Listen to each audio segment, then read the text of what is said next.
T-Mobile news. Looks like they've got a network achievement, and this one's going to be pretty important to customers. So let's take a look at it. Let's chop it up and slice it up and see what we learn. Big shout out to Zero Cool for sharing this with me. Let's take a look here.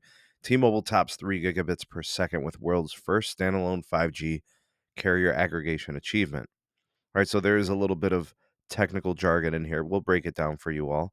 The Un-carrier advanced standalone 5G yet again by combining 3 channels of mid-band spectrum on a commercial device, a global first on a live production network. Okay, using Ericsson, Nokia, Samsung, and Qualcomm technologies. All right, so exactly what is going on here?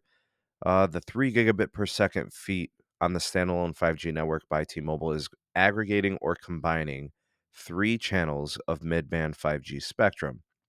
This is the first to ever be done on a commercial device. The Samsung-made Galaxy S22 with Snapdragon 8th Gen 1 mobile platform, Snapdragon X65 modem RF system. So you can buy this phone, right? This has been out since like February. That's a commercial device.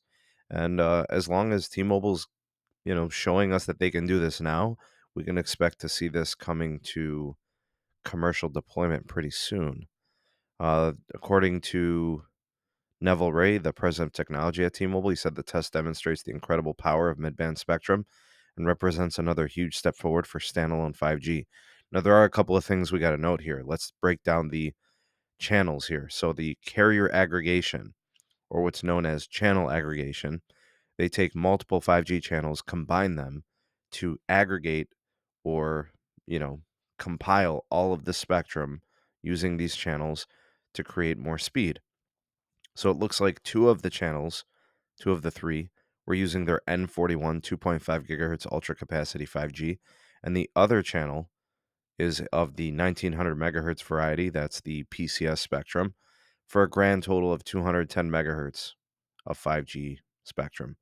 And that produced 3 gigabits per second of speed. So that's really good. The way that this sounds is the 210 is created by probably about 160 megahertz of spectrum, I believe, or maybe 165. And then the rest of it being the PCS. They've got their own PCS originally, that's T Mobile, and then they acquired or merged with Sprint, so they have that spectrum as well. So with the 5G architecture and the standalone 5G networking, they can combine all that 5G and go ahead and give you that 3 gigabits per second. So we could expect to see this pretty soon.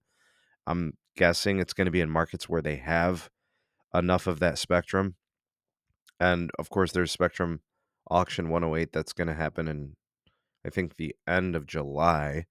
And then they could fill in those gaps where they don't have all of the 2.5 gigahertz spectrum. And then, that goes to show you how important that auction is going to be. And by the way, to kind of follow up on that, there's a story, and I was able to locate this article about, who was going to be at this auction. And there's like 92 entities that are going to be competing with T-Mobile, including Verizon, Dish, and AT&T, who all put in for applications. And I think it's right here, actually. Let me go ahead and pull it up for you guys here. We'll add this to today's story. So despite the county-sized licenses, the auction has 93 potential bidders. So not only do you have large MNOs like Verizon, like US Cellular, T-Mobile, is going to have some competition, and there's going to be just holdings companies too.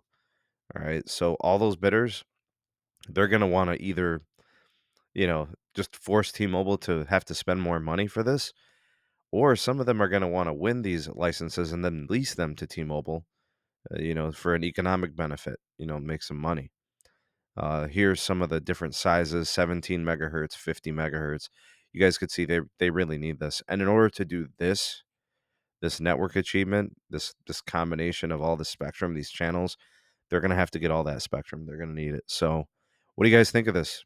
First of all, what do you think of the achievement, the mid band, the 3 channel aggregation? That's pretty big time, 3 gigabits per second, very good. And then the auction piece. They're gonna this they have to get the rest of the spectrum in order to do this, because the only other option is going to be trying to do something similar with their C-band holdings, which I think they have, like, depending on the place, 40 or 60 megahertz.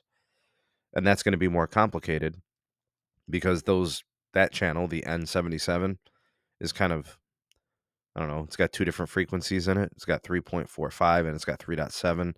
So that's a little bit more complicated. And of course, this device being able to do this right now bodes well for them to maybe show this off by the end of the year on a large scale.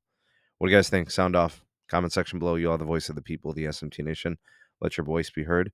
Please do like, share, and subscribe for more. Turn on the bell notifications icon to never miss an upload. Links in the description for my Twitter handle and also my Patreon page. Support us. Get early access and exclusive videos not found anywhere else.